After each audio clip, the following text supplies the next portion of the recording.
बात तो सुन।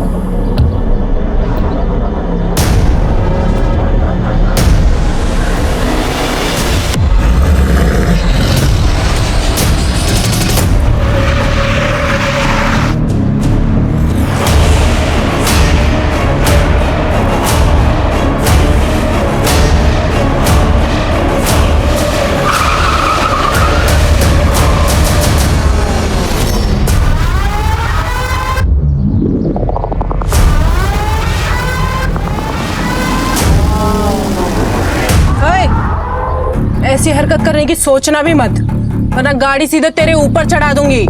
चल निकल यहाँ से, ये हमारे दोनों के बीच का मामला है।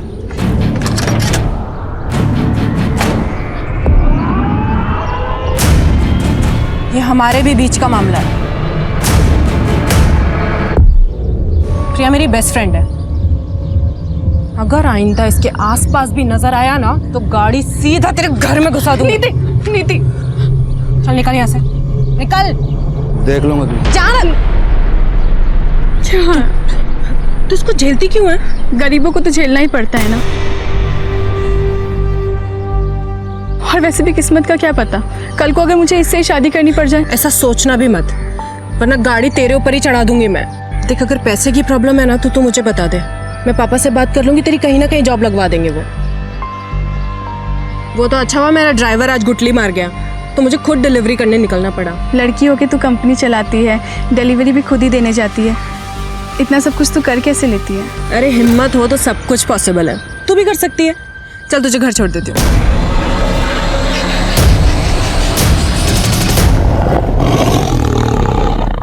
बहुत पुरानी कहावत है, गरीब पैदा होना आपकी गलती नहीं है, लेकिन गरीब मरना आपकी विफलता है। नमस्कार, मैं सोनाली कुलकर्णी आपका स्वागत करती हूँ क्राइम पेट्रोल के इस नए अध्याय में। आजादी के इतने सालों बाद आज भी गरीबी हमारे देश की सबसे बड़ी समस्याओं में से एक है। आज का हमारा एपिसोड भी ऐसे ही एक गरीबी और चाहत से जुड़े गुनाह की एक कहानी है।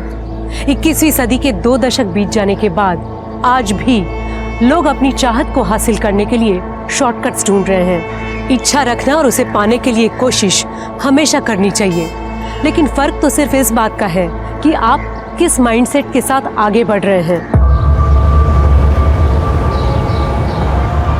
अपने पापा को बुलाइए, मैं लड़कियों से बात नहीं करता, बताऊंगा उन्हें। आप ऐसे पुराने एम्प्लॉय को कंपनी से निकाल नहीं सकती। टेक ओवर के वक्त ये डील हुई थी। डील 3 साल पहले हुई थी हेमंत जी, अब कंपनी मैं संभालती हूँ। अगर कोई ड्राइवर महीने में आधे से ज्यादा दिन काम पर नहीं आएगा तो वो बाहर जाएगा, और अगर आगे से आपने ऐसे किसी इंसान का पक्ष लिया है ना तो आप भी बाहर जाएंगे। बहुत बड़ी गलती की है मेरे पापा ने जो आपको ये बिजनेस बेचा।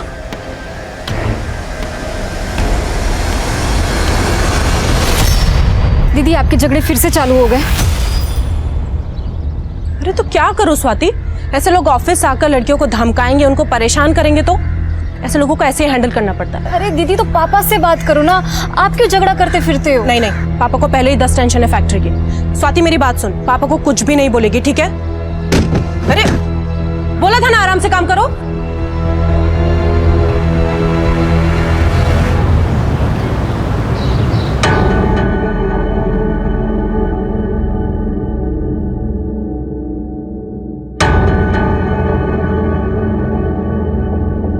नीति, ट्रांसपोर्ट ऑफिस में क्या हुआ है? और ये पुराने मालिक का लड़का क्यों आया था? पापा वो ऑफिस आकर अपनी पावर दिखा रहा था तो झाड़ दिया मैंने। बस गार्ड से पिटवाया नहीं? हाँ?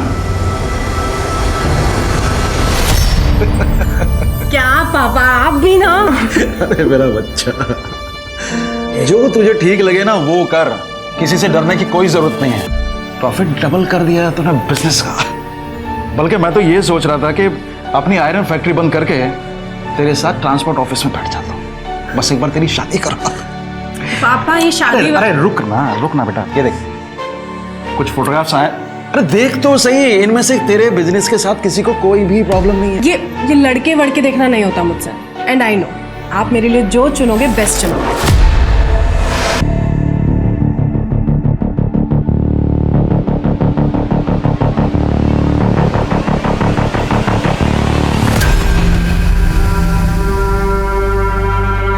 चलती है ना तू मुझसे, मेरे काम से? इसलिए बार बार मेरे काम में टांग अड़ाती है। जलन नहीं, चिंता है आपकी।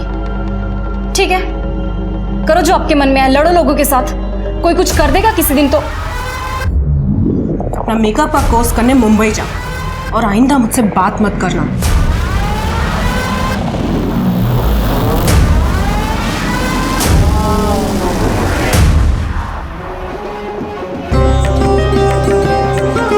अरे स्वाति बेटा, नीति को जल्दी से ले आओ, शादी का मुहूर्त हो रहा है। जी पापा।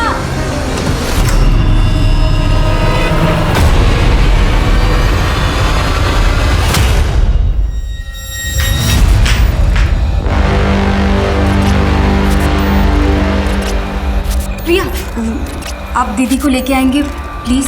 हाँ, मैं अभी लेके आती हूँ। नीति, नीति, अंकल जी। क्या हुआ? स्वाति, अंकल जी, अंकल जी नीति कमरे में नहीं है। कमरे में नहीं है? मैंने बाथरूम में भी चेक किया, वहां पे भी नहीं है। अरे यहीं कहीं इधर उधर घर में होगी, तुम अंदर जाके देखो जल्दी। जाओ। नीति, नीति, नीति, नीति, नीति, नीति। बस कीजिए समधी जी, अब आप बता दीजिए कहाँ भगाया है अपनी बेटी को? क्या बकवास कर रहे हैं आप? मैं क्यों अपनी बेटी को उसी की शादी से भगाऊंगा? मैं सब समझ चुका हूँ कि आप क्या क्या कर सकते हैं। ये सब किया धरा आपका ही है। या तो आप यहीं बता दीजिए, नहीं तो पुलिस पूछेगी आपसे ये सवाल। सर, इतना इंतजाम करके खर्चा करने के बाद अपनी ही बेटी को उसी की शादी से भगाऊंगा मैं? क्यों? तो फिर निधि शादी के जोड़े में इतने सारे मेहमानों के बीच में से गायब कैसे हो गई? सर मैं बता रहा हूँ आपको, सब कुछ किया धरा इसी आदमी का है। कोई मालदार पार्टी मिल गई होगी इसको, इसलिए मेरे 20 लाख रुपए देने के लिए। क्या 20 लाख? क्या सर वो इसने कहा था कि 20 लाख कैश शादी में देगा। मतलब चीचा को 20 लाख रुपए नहीं मिले इसलिए चीचा रूठ गए, इसलिए आपको 20 लाख रुपए दिलाते। लेके जाओ इनको। अरे सर एक मिनट सर कैश है, नीति के कमरे के बाजू वाले कमरे में रखा है सर, लॉकर में।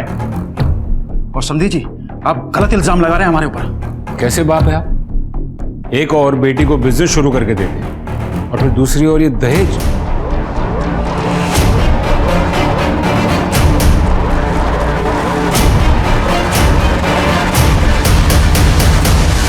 क्या लॉकर खुला है और पैसे गायब हैं? सर मैंने पैसे लॉकर में ही रखे थे सर, मुझे याद। बस कीजिए पापा, पैसों को छोड़िए अभी। दीदी इंपॉर्टेंट है ना अभी।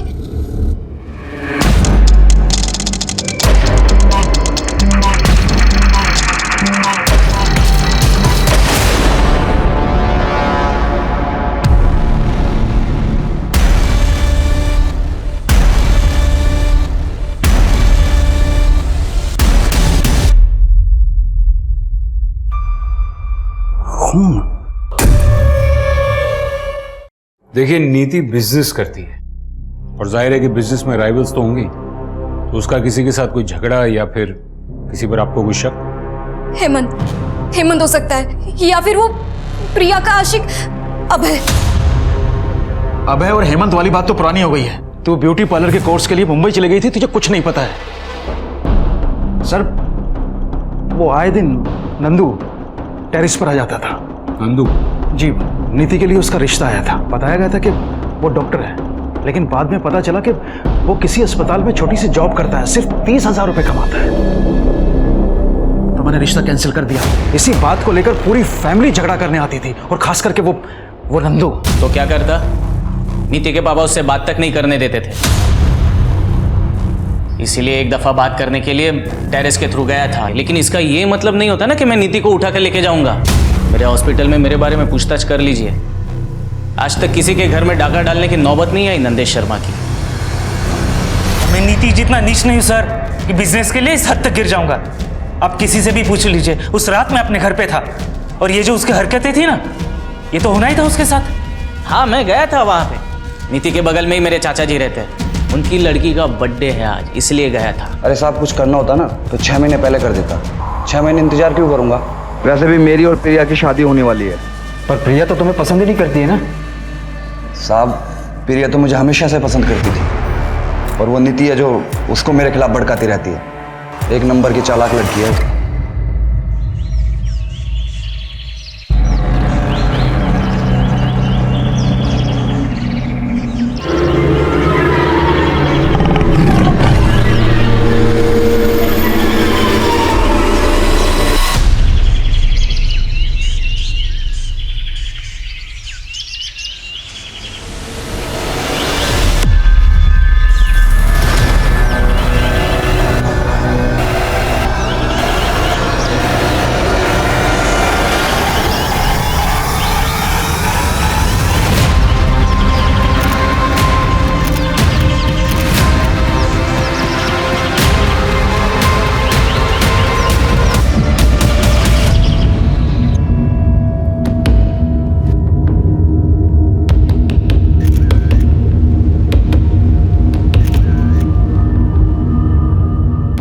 इसकी शादी होने जा रही थी, फिर ये शादी से ही गायब हो गई। फिर किसी ने इसे इतने बेरहमी से मार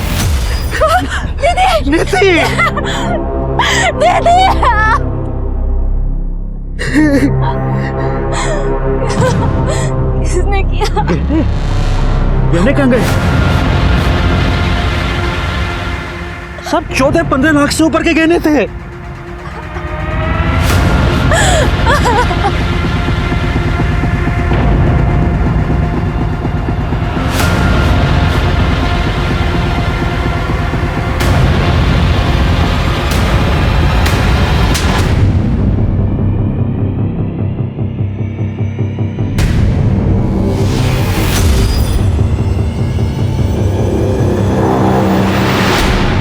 साहब मालूम है मेरे को, मैं काम पे जाता हूँ और तुम पीछे से किसी और मर्द के साथ गुलछा नहीं उड़ाती है।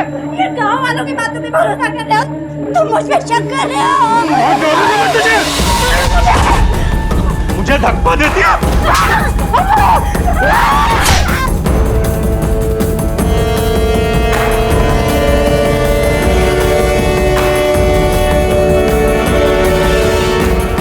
वो आशिक तेरी माँ को मार के भाग गया। सुन, जब हम बाहर थे वो खिड़की के रास्ते से घर में घुसा, कुल्हाड़ी से तेरी माँ को मारा और भाग गया। यही बोलेगा तू टेंशन मत ले, मैं सब ठीक कर दूंगा, ठीक है?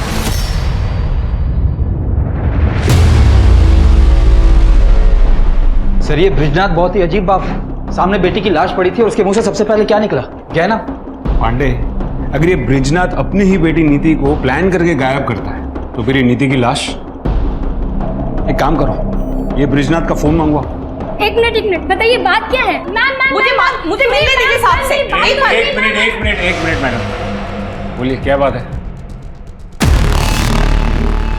मेरा एक कुत्ता था साहब, एक रात वो घर नहीं आया, करीब 6 महीने पहले की बात है। आपके कुत्ते का और नीति का क्या कनेक्शन? 3 दिन तक मैंने उसे पूरे शहर में ढूंढा, पर मिली उसकी लाश ठीक उसी जगह जहां आपको उस दुल्हन की लाश मिली थी, और ठीक उसी तरह चीर-फाड़ करी हुई जैसे उस दुल्हन की थी। मतलब आप ये कहना चाहती कि वो दुल्हन और आपके कुत्ते का कातिल एक ही इंसान है? एक ही है, पर इंसान नहीं, शेर।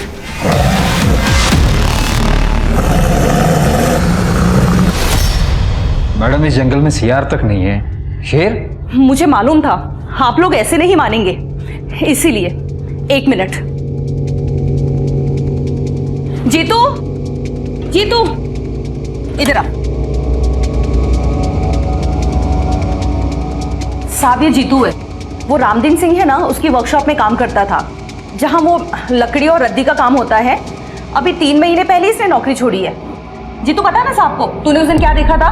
बता, डर मत, बता। साहब उस रात ना बहुत बारिश हो रही थी, इसलिए मैं ना कारखाने में रुक गया था, और जब बारिश बंद हुई ना तो मैंने बड़े से जानवर की परछाई देखी। मतलब रात के अंधेरे में तूने परछाई देख ली? हाँ साहब, मतलब मेरा कि मैंने एक बड़े से जानवर को वहां से जाते हुए देखा। मैं इतना डर गया था ना, पूरी रात में कारखाने में रुका, और उसके बाद मैंने कुत्ते की चीख सुनी। बेटा बारिश तो बहुत हुई थी ना उस रात, है ना, तो जमीन तो गीली हो गई होगी, तो दूसरे दिन सवेरे तुझे शेर के पंजों के निशान नहीं दिखे? बोल। कुछ भी हो जाए आप लोग तो मानेंगे नहीं, क्योंकि शेर को पकड़ना तो आप लोगों के बस में है नहीं। जीतू चल, इन्हें बोलने का कोई फायदा नहीं, ये हमारी बात पे विश्वास नहीं करेंगे। सर ये रिपोर्ट आ गया। हाँ, ये क्या नया ट्रैक है पांडे? शेर? सर ये सरिता जी अकेली रहती हैं तो शायद मनगढ़ंत कहानियां बनाती होंगी। सर मेन प्रॉब्लम तो यहाँ है फॉरेंसिक रिपोर्ट पे। हमें टेरेस पे जो ब्लड मिला था वो लड़की का है ही नहीं। तो हमारे किसी सस्पेक्ट का होगा। नंदू और बाकी सस्पेक्ट से मैच करवाओ। जी सर। अलमारी में कोई फिंगरप्रिंट्स नहीं मिला। हाँ तो पांडे ऐसा हो सकता है कि जो आया था वो ग्लव्स पहन के आया हो। तो मुझे ये बताओ ना कि पोस्टमार्टम रिपोर्ट में क्या आया है? सर पोस्टमार्टम रिपोर्ट में तो एक अजीब बात सामने आई है। नीति की बॉडी पर जो घाव थे उसमें लकड़ी का चूरा मिला है। लकड़ी का चूरा? इसका मतलब है जो मर्डर वेपन है वो लकड़ी काटने के काम आता है। पांडे, ये सरिता जी जो अभी आकर गई वो किसी रामदीन के बारे में बात कर रही थी, जिसकी कुछ लकड़ी काटने की और रद्दी की वर्कशॉप। जी सर। चलो इस रामदीन से मिलकर आते हैं। कमाल करते हैं साहब, डेड बॉडी पे लकड़ी का भूसा मिल गया और आप सीधे हमारे वहां चले आए। हम ए बंद कर, बंद। सिर्फ इसलिए नहीं आए, हम इसलिए भी आए हैं क्योंकि वो बॉडी आपके इस वर्कशॉप से सिर्फ 200 मीटर की दूरी पर मिली है। तो हमारा क्या लेना देना है ब्रिजनाथ की बेटी से साहब? वो सरिता सही कह रही है, ये शेर नहीं किया है। वो दुल्हन को और कौन मारेगा साहब? आप लोग भी ना। आपके वर्कशॉप में इस्तेमाल होने वाले औजार कहाँ है वो? सब औजार का वो हिसाब हमारा सुपरवाइजर रखता है। हेमंत, हेमंत साहब, हेमंत। हाँ सर। तुम? आप जानते हैं इसे? हाँ। तुम यहाँ क्या कर रहे हो? सुपरवाइजर की नौकरी कर रहा हूँ, और क्या कर रहा हूँ? उस नीति ने बर्बाद जो कर दिया मुझे।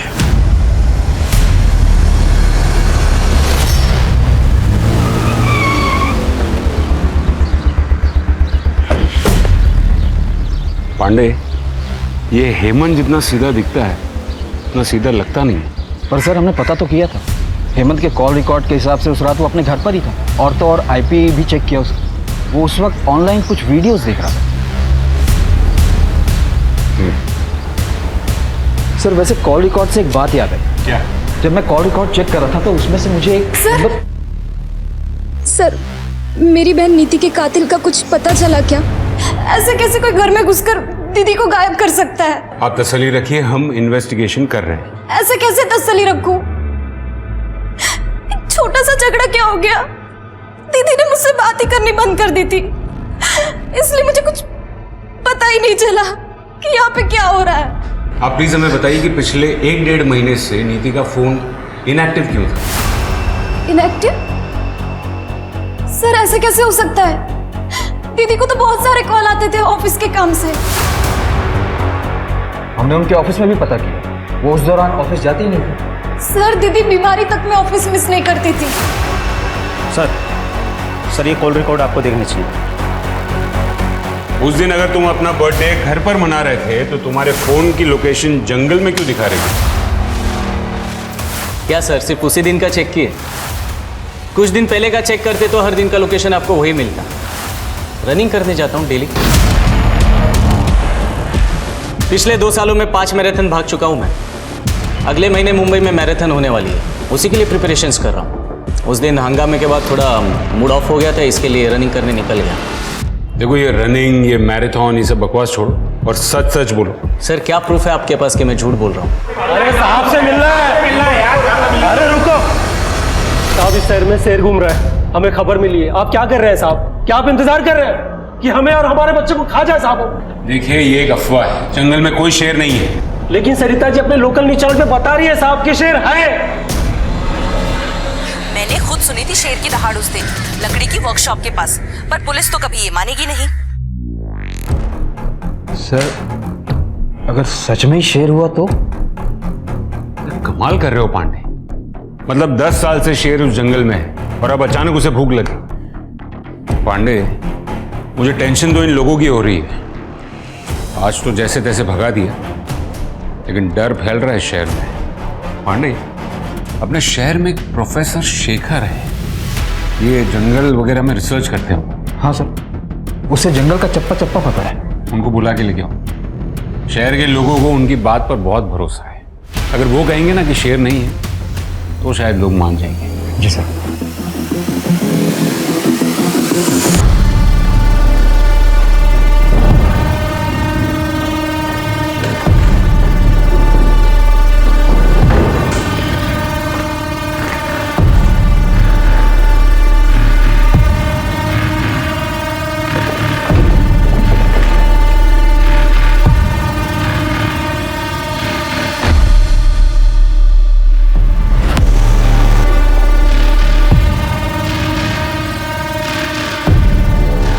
मेहनत से बिजनेस सेटल किया है। घर के काम नहीं कर पाऊंगी, ऑफिस जाना पड़ता है रोज। घर के काम के लिए तो काम वाली बाई आ जाएगी।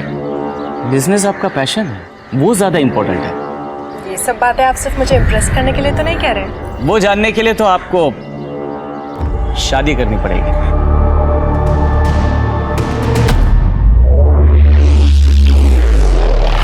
10 साल से चल रही है शेर की कहानी।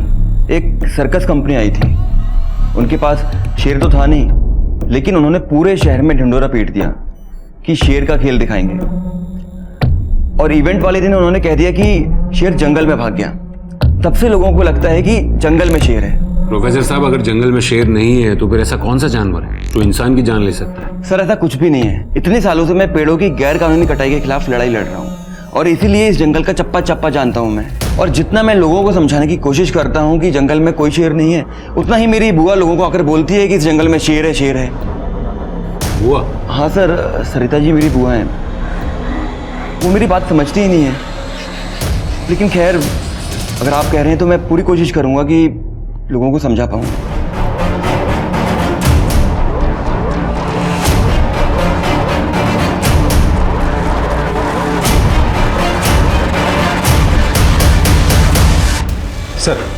सर ये ब्रिजनाथ सीधा आदमी नहीं, ये तो लगा था, पर इतना घटिया आदमी होगा ये नहीं सोचा था। ये देखिए उसके फोन से क्या हुआ।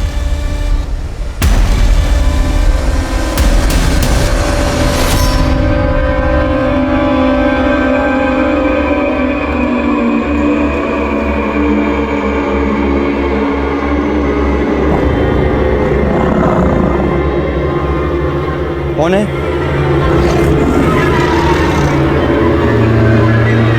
कौन है?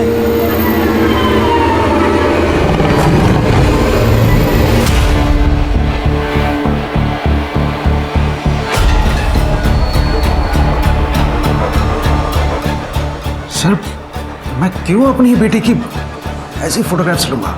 ये फोटोज देखकर साफ साफ पता चल रहा है कि नीति ने खुद में फोटो नहीं खींची, किसी और ने खींची। और ये फोन किसका है? आपका। ये फोटोज आपके फोन से मिली। अब आप मुझे बताइए कि आपने नीति की ऐसी फोटोज क्यों खींची? सर, मुझे नहीं पता कि ये फोटोग्राफ्स मेरे इस फोन में कैसे आए।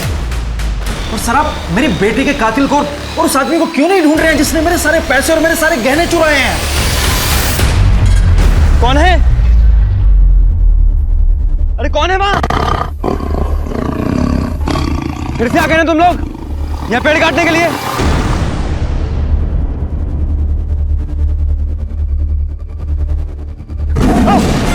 बचाओ! बचाओ! कोई है?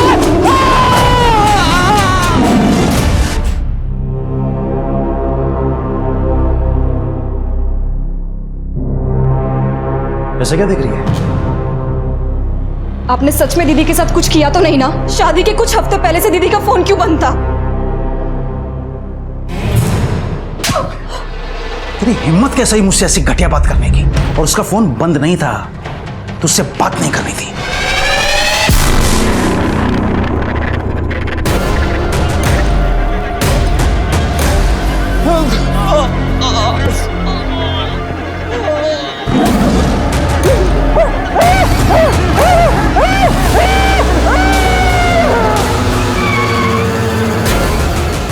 पांडे, ये ब्रिजनाथ के बारे में A to Z सब पता करो, पूरी कुंडली निकालो उसकी। जी सर।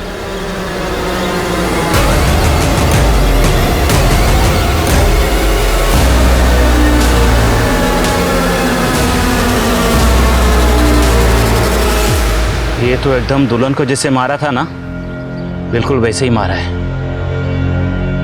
ये शेर का ही काम लग रहा है भाई। पक्का शेर का काम है ये। जंगल में पेड़ों की बेहिसाब कटाई और नेचर के साथ होती छेड़खानी के कारण आजकल जंगली जानवरों का इंसानों पर हमला करना आम बात है। कुछ ऐसा ही यहाँ भी हो रहा था। गांव के लोगों ने तो इस बात को मान लिया था कि इन सब हत्याओं के पीछे शेर है, लेकिन पुलिस अब भी इस बात को मानने के लिए राजी नहीं थी। क्या सच में ऐसा हो सकता है कि जिस खूनी को पुलिस ढूंढ रही थी वो एक इंसान नहीं बल्कि एक आदमखोर शेर है? आना।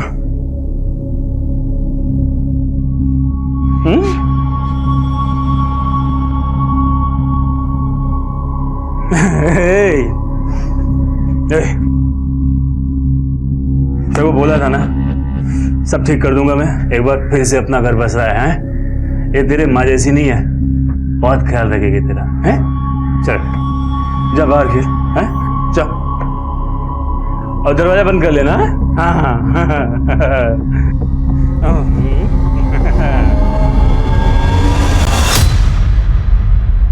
सर बॉडी की कंडीशन देख के तो लग रहा है कि यह किसी जंगली जानवर का काम है। देखिए डॉक्टर, मुझे आपसे ये शेर वाली कहानी नहीं सुननी। मुझे ये बताइए, अगर किसी इंसान ने मारा हो तो कैसे मारा होगा?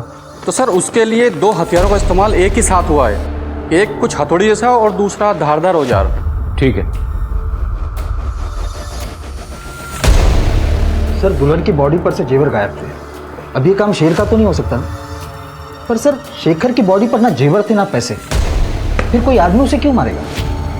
सर कहीं सच में कोई शेर तो नहीं जो जंगल से नदी पार करके इस तरफ आया हो?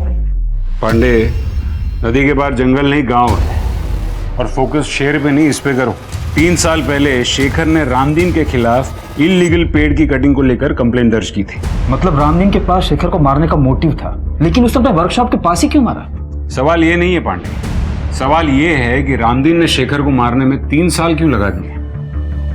या फिर ऐसा हो सकता है कि नीति और शेखर ने रामदीन को एक साथ देख लिया हो पेड़ काटते हुए, इसलिए उसने नीति को भी मार दिया।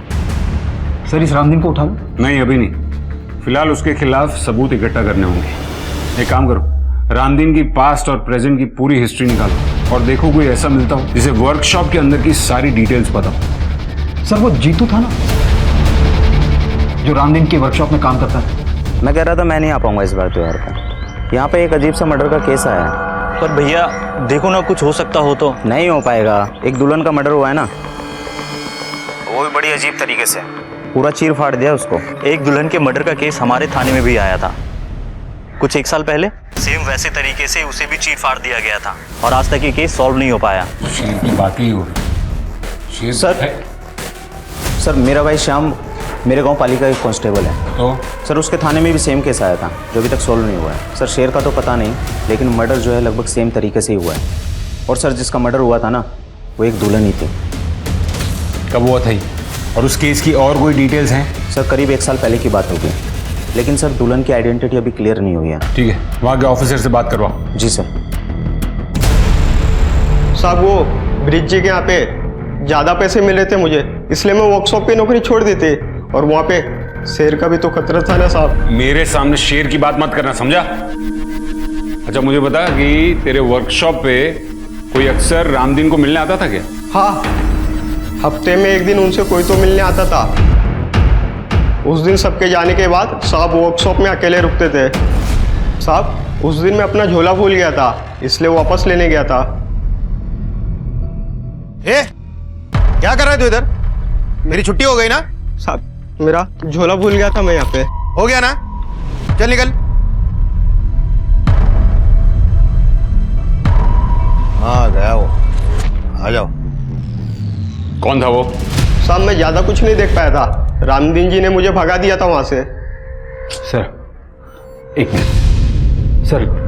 सर ब्रिजनाथ के मोबाइल में जो फोटो मिले थे उन्हें इनलार्ज करवाया। सर ये फोटो में देखिए किसी का रिफ्लेक्शन दिख रहा है, नीति की फोटो खींचते हुए। ये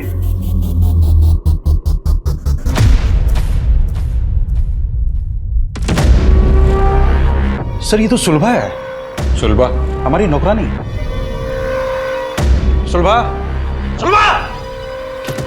जी साहब। तो तुमने खींची थी ये इतनी वाहियात फोटोग्राफ नीति की? साहब हम तो नौकर हैं, मालकिन ने कहा था ऐसे फोटो खींचने को। दीदी ये लीजिए।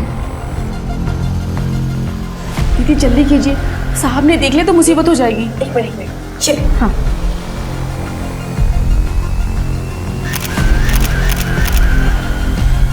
पर दीदी के पास खुद का अपना फोन था, तो पापा के फोन से क्यों खिंचवाएंगी? मालिक ने 1.5 महीने पहले फोन छीन लिया था। छीन लिया था? ये घर में क्या चल रहा था पापा? कुछ नहीं चल रहा था। मैं आपकी थोड़ी मदद कर देता हूँ। यहाँ आने से पहले हमने आपके सारे अकाउंट्स चेक किए। पिछले कुछ महीनों में क्रेडिट कार्ड से काफी शॉपिंग की है आपने। Fridge, TV, washing machine. अरे पर किसके लिए? घर में ऐसा कुछ नया तो आया नहीं है। आपके घर के लिए नहीं, इन सारी चीजों की डिलीवरी प्रिया के घर पे हुई थी। प्रिया नीति की दोस्त। अब आप कुछ बताएंगे या फिर बाकी की कहानी मैं प्रिया से पूछ लूं? क्या करती सर, घर में खाने तक को पैसे नहीं थे और फिर ब्रिज जी मुझे मिले। नीति ने मुझे बताया तुम्हारे बारे में। मैं मदद कर सकता हूँ तुम्हारी, लेकिन बदले में तुम्हें भी तो कुछ करना पड़ेगा।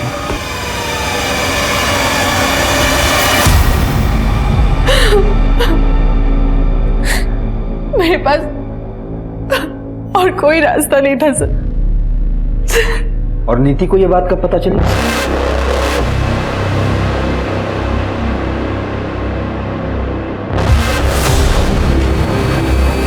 पापा,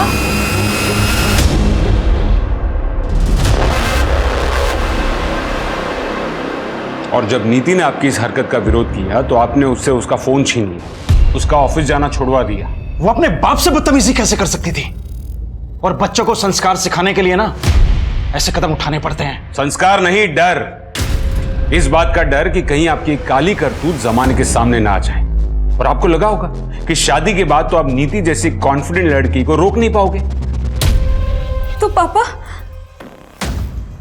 आपने दीदी को इसलिए शादी वाले दिन भी आप सब प्रिपरेशन छोड़ के आधे घंटे के लिए कहीं चले गए थे, और आते ही आपने दीदी को बुलाने के लिए कहा था। फूल लाने के लिए गया था। पंडित जी ने अचानक से फूल लाने के लिए बोल दिया था। तो आपने अपनी प्रिया को कहा होगा कुछ करने के लिए। नहीं, ब्रिजी ने मुझे कुछ नहीं कहा था। नीति मुझसे नफरत करने लगी थी। कई बार तो उसने मुझे थप्पड़ भी मारा था, लेकिन मैंने उसे कुछ भी नहीं कहा और कहती थी किस मुंह से मुझसे ये सब कुछ और झेला नहीं जा रहा था, इसलिए मैंने अभय से शादी करने के लिए हाँ कह दिया। सर, वो गांव से ऑफिसर का फोन। हाँ जी, मुझे वो दुल्हन वाले मर्डर केस की डिटेल्स चाहिए थी। हाँ सर, एक फ़ोन मिला था उसके पास से, लेकिन वो बहुत ही डैमेज था और लॉक भी था। बहुत टाइम लग गया उसको ठीक करने में और अनलॉक करने में। अब करीब 1 साल के बाद अनलॉक हुआ तो पता चला कि वो यहीं गांव के पास ही रहती थी। दुल्हन की फैमिली का कहना था कि उस लड़की का किसी के साथ चक्कर चल रहा था, लेकिन किसके साथ वो हमें पता नहीं।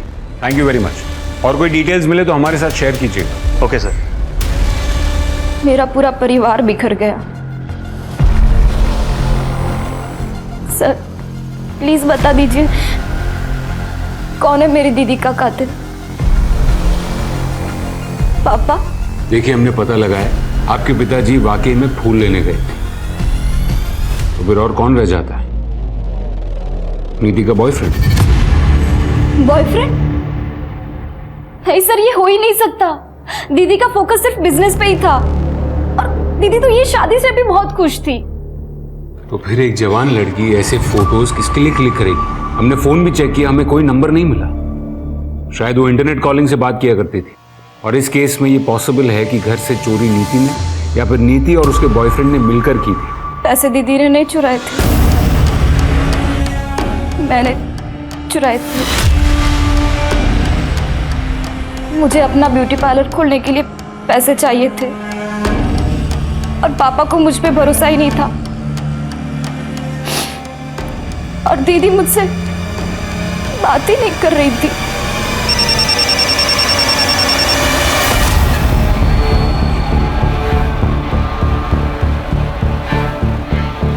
सर, माधुरी के बॉयफ्रेंड का पता चल गया है। अच्छा? लेकिन वो भी मर चुका है। गांव के करीब 70 किलोमीटर दूर उसकी बॉडी मिली थी। उसका खून भी करीब उसी टाइम पे हुआ है जब माधुरी का खून हुआ था। खूनी ने दोनों को किसी तेजदार हथियार से चीर फाड़ दिया है।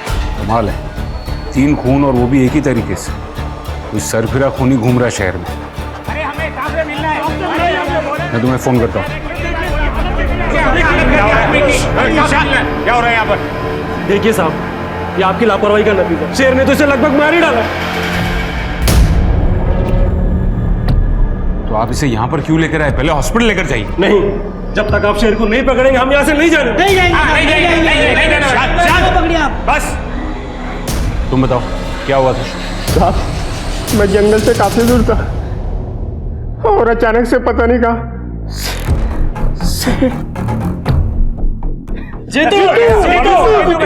देखिए, आप लोग विश्वास रखिए, हम आज के आज ही जंगल विभाग से बात करेंगे, लेकिन आप प्लीज इसे पहले हॉस्पिटल लेकर जाइए।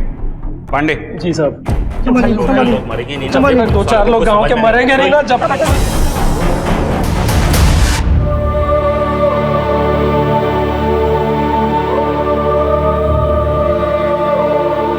दीदी मुझसे बात नहीं कर रही थी,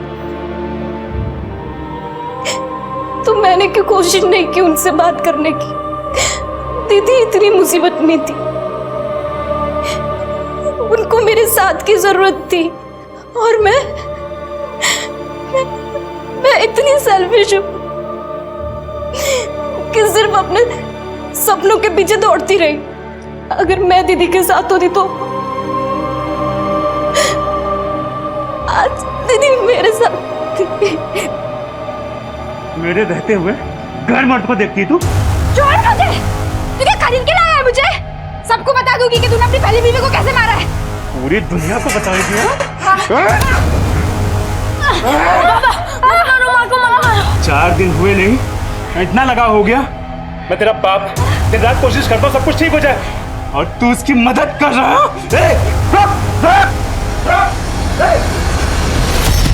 सर डॉक्टर ने बताया कि जीतू को किसी शेर ने नहीं बल्कि जंगली कुत्ते ने काटा था। मुझे पता था, वो घबरा गया इसलिए देख नहीं पाए। सर जब तक हम नीति और शेखर के कातिल को इनके सामने नहीं लाएंगे ये लोग हमारी बात नहीं मानने वाले। सर वो रामदीन के बारे में पता करने के लिए बोला था ना सर आप? सर पता लगा कि वो भी मेरे गांव पाली से है। एक बात और सर वो दुल्हन का जो मर्डर हुआ था उस केस की इन्वेस्टिगेशन से एक बात साफ जाहिर होती है, 6 साल पहले भी सेम तरह से मर्डर हुआ था सर वहाँ पर। किसका? वो भी एक दुल्हन थी क्या? नहीं सर, वो एक आदमी था। इनफैक्ट जिसका मर्डर हुआ था वो खुद एक खूनी था। मतलब 6 साल पहले उस आदमी का खून उसी तरह हुआ था जिस तरह नीति और शेखर का हुआ है? मतलब एक सिरफिरा कातिल 6 साल से घूम रहा है, न जाने उसने कितने कत्ल किए होंगे। सर रामदीन हो सकता है। अच्छा जो मरे हैं उनकी फैमिली में और कौन कौन है? एक बेटा है सर। उस बेटे को ढूंढो, शायद उस बेटे ने उस खूनी को देखा हो। Hello police station, gold coin jewellers यहाँ से बोल रहा हूँ। हाँ जी बोलिए। आपने जो चोरी की हुई ज्वेलरी की फोटोज हमें भेजी थी उसमें से कोई एक मेरे यहाँ पे बेचने के लिए आया हुआ है। कस्टमर को मैंने बातों में लगा रखा है, अंदर बैठी हुई है। आप लोग थोड़ा जल्दी आइए, वैसे भी बच्ची है। वो नेकलेस मेरा नहीं है, वो नंदू भैया का है। नंदू भैया ने एक डब्बे में छुपा के रखा था, मैंने निकाल लिया। मुझे लगा कि मेरा बर्थडे का गिफ्ट है। मैंने कुछ नहीं किया सर, मैंने कुछ नहीं किया। सर क्यों मार रहे हो? सर बहुत घुमा लिया पुलिस को। अब मुंह खोल और सच बता, कैसे भगाया नीति को, कैसे उठाया? बोल। बताता हूँ सर। सर मैंने नीति को नहीं उठाया सर, वो खुद आई थी मेरे पास। हम दोनों एक दूसरे से बहुत प्यार करते थे सर। मैंने कुछ नहीं किया सर, बिलीव मी। लेकिन जब उसके पापा ने मेरा और नीति का रिश्ता तोड़ दिया तो मैंने तो उम्मीद ही छोड़ दी थी। लेकिन एक दिन खुद नीति ने मुझे फ़ोन किया था, ये कुछ 3-4 महीने पहले, और उसी के बाद हम लोग छुप छुप कर मिलने लगे थे सर। और वो खुद अपने फोटो तुझे भेजती थी?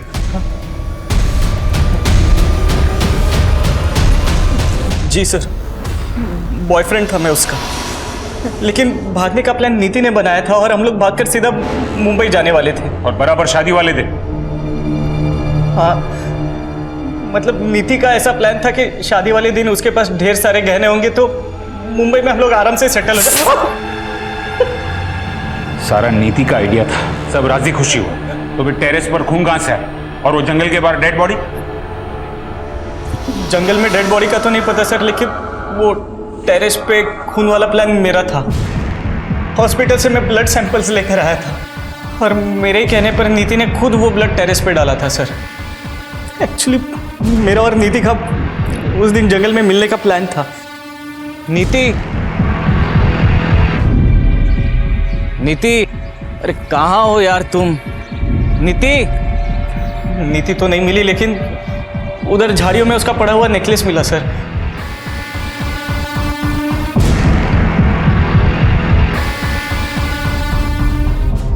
मेरा विश्वास कीजिए सर, उस दिन जंगल में क्या हुआ मुझे कुछ नहीं पता सर। उस दिन जंगल के आसपास तू अकेला ही था और कोई नहीं था। तुमने जरूर किसी को देखा होगा। नहीं सर, मैं अकेला नहीं था, मतलब और भी कोई था वहां पर। दूर से उसकी शक्ल देख तो नहीं पाया, लेकिन हाँ वो लंगड़ा कर चल रहा था। शायद उसके पैर में कोई तकलीफ थी और वो रामदीन की वर्कशॉप की ओर जा रहा था सर। सर रामदीन के वर्कशॉप में कौन कितने बजे आता जाता है ये सुपरवाइजर हेमंत को जरूर पता हो। अच्छा वो जिसके पाँव में दिक्कत है सर, वो तो टेम्पररी ड्राइवर था जिसे कुछ सामान लाने के लिए भेजा था। क्या नाम है उस ड्राइवर का? सर सुखबीर, जिसे उस नीति ने काम से निकाला था। मैंने कुछ नहीं किया साहब, वो तो मेरी किस्मत ही खराब, जो उस वक्त मैं फैक्ट्री गया था कुछ काम से।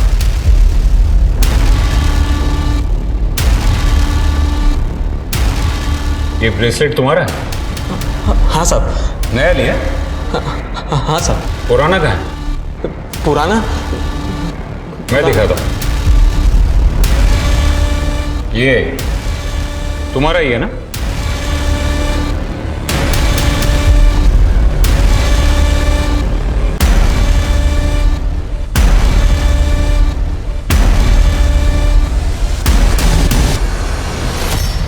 हाँ साहब, मेरा ही है। वो पुराना ढीला हो गया था ना, तो गिर गया होगा शायद। अच्छा, और वो भी वहीं पर गिरा जहां पर नीति की लाश मिली थी? भगवान की कसम साहब, उस वक्त कोई बॉडी नहीं थी वहां पे। हम गरीब छोटे लोग हैं ना साहब, इसलिए सब हमें ही परेशान करते। वहां बड़े लोग क्या नहीं करते, कोई कुछ नहीं बोलता उनको। वो रामदीन सिंह।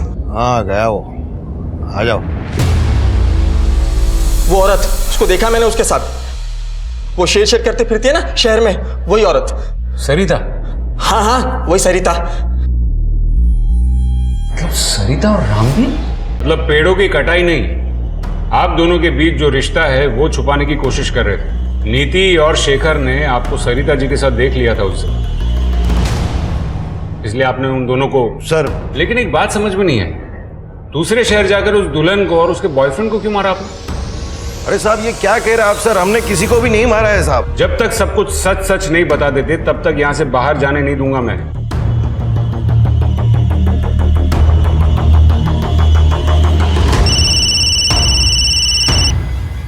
हाँ गुप्ता बोलो। सर उस बच्चे का पता किया है हमने यहाँ से। सर उसके हिसाब से वो बच्चा करीबन 1 साल पहले इसी कंस्ट्रक्शन साइट पे काम कर रहा था, लेकिन अभी वो यहाँ काम नहीं कर रहा है। लेकिन सर एक बात और पता चली है, वो दुल्हन माधुरी जिसका मर्डर हुआ था वो यहीं आसपास किसी स्कूल में काम करती थी, और सर उस बच्चे का घर भी इसी स्कूल के आसपास ही है। तो क्या इस माधुरी का उस बच्चे के साथ कोई कनेक्शन, या फिर उसके बाप के साथ कोई कनेक्शन? सर इतना तो नहीं पता, पर यहाँ पे एक गार्ड है, उसने बताया कि वो उस बच्चे को जानता था जब वो बच्चा यहाँ काम किया करता था। गुप्ता मैं एक काम करता हूँ, यहाँ डिस्ट्रिक्ट से एक स्केच आर्टिस्ट भिजवा रहा हूँ, उसका स्केच निकलवाओ। Right sir.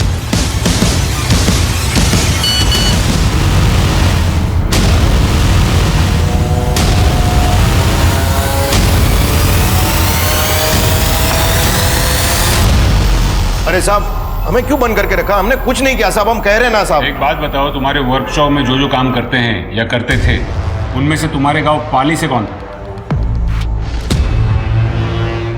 यही है वो? हाँ सर यही है वो।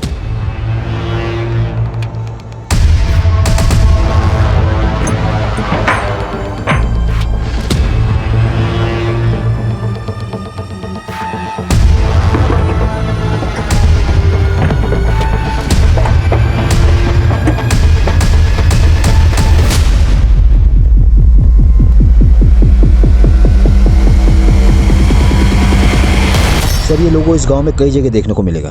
एक बाबा यहाँ का, उसी का ही लोगो है। चलिए मैं लेकर चलता हूँ आपको उस बाबा के घर।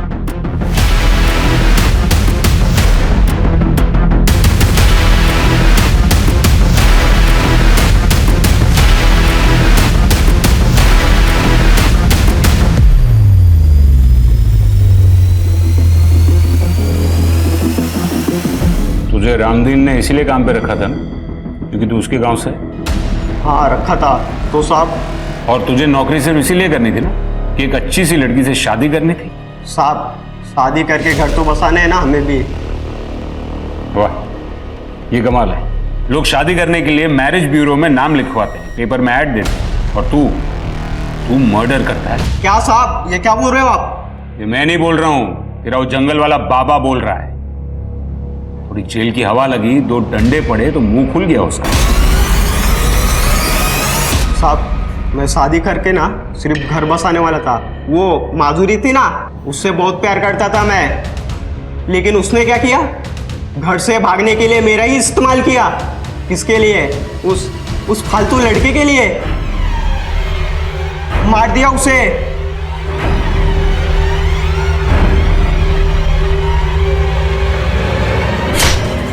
उसके बाद उसके यार को भी। हाँ मैं घर से जल्दी निकलकर जंगल में तुम्हारा वेट करूंगी। हाँ तुम लेकिन लेट मत होना। हाँ सारे गहने लेकर आ रही हूँ, पहने हैं मैंने, तुम जल्दी आना बस।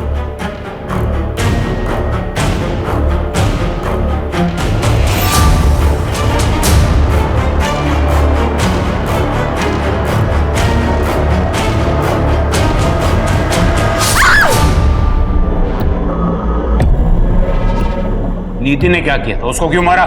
बाबा ने कहा बलि दो, सफलता मिलेगी। फिर बाबा ने मुझे बताया कुछ पाने के लिए बलिदान देना पड़ता है, बलि देनी पड़ती है।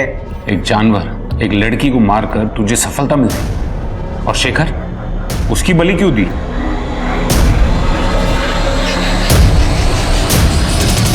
आओ, वो शेखर अगर उस दिन बीच में ना आया होता ना तो हमारी प्रक्रिया पूरी हो जाती है। बे कौन है बे तू? और ये यहां क्या कर रहे हैं?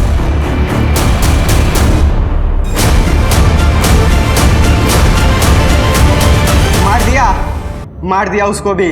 और तेरे माँ बाप, उनको क्यों मारा?